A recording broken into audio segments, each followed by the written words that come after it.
Today we'll be talking about graphing a linear function that is given in a slope-intercept form. Slope-intercept form of a linear function has the format y equals mx plus b.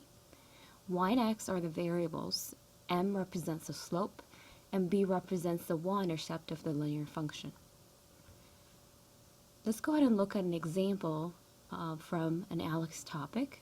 And the example we'll look at is y equals 2x minus 6. So in this case, 2 is the slope of the linear function, and negative 6 represents the y-intercept of the linear function.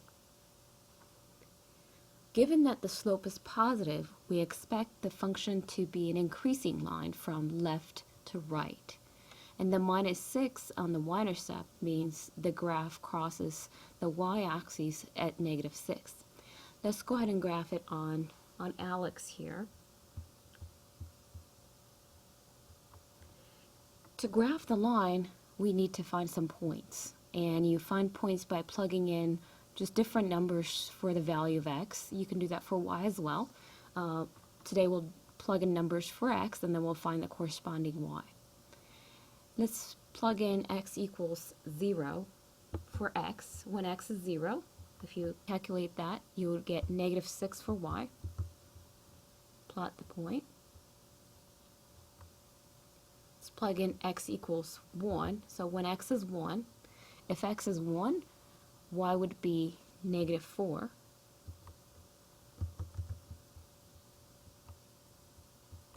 And let's pick one last point. Usually I recommend that you find 3 points.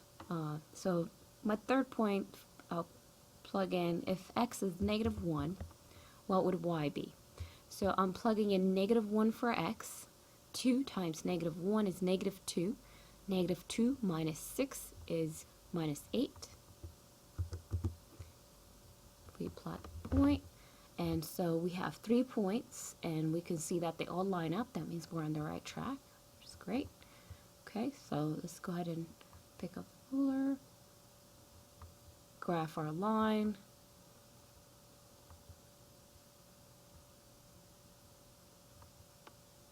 If you click back that up there, and there we go. We have our line for y equals 2x minus 6.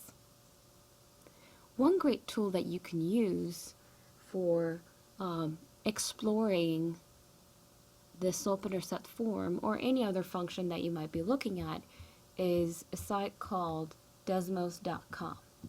And this site will allow us to really look at the impact of how m changes the function and how b changes the function. So if we're looking at m is 2 and b is negative 6, this is what it looks like. What if I change the slope to be 1? So you notice how the graph is shifting. What if the slope is 0? It becomes a horizontal line. What if the slope is negative? Now we have a decreasing line that goes down from left to right. So these are different things that you could look at. What if we change the y-intercept? If b is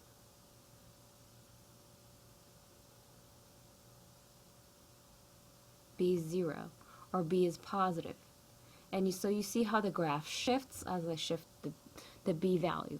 So this is one resource you can use to explore and understand this specific topic.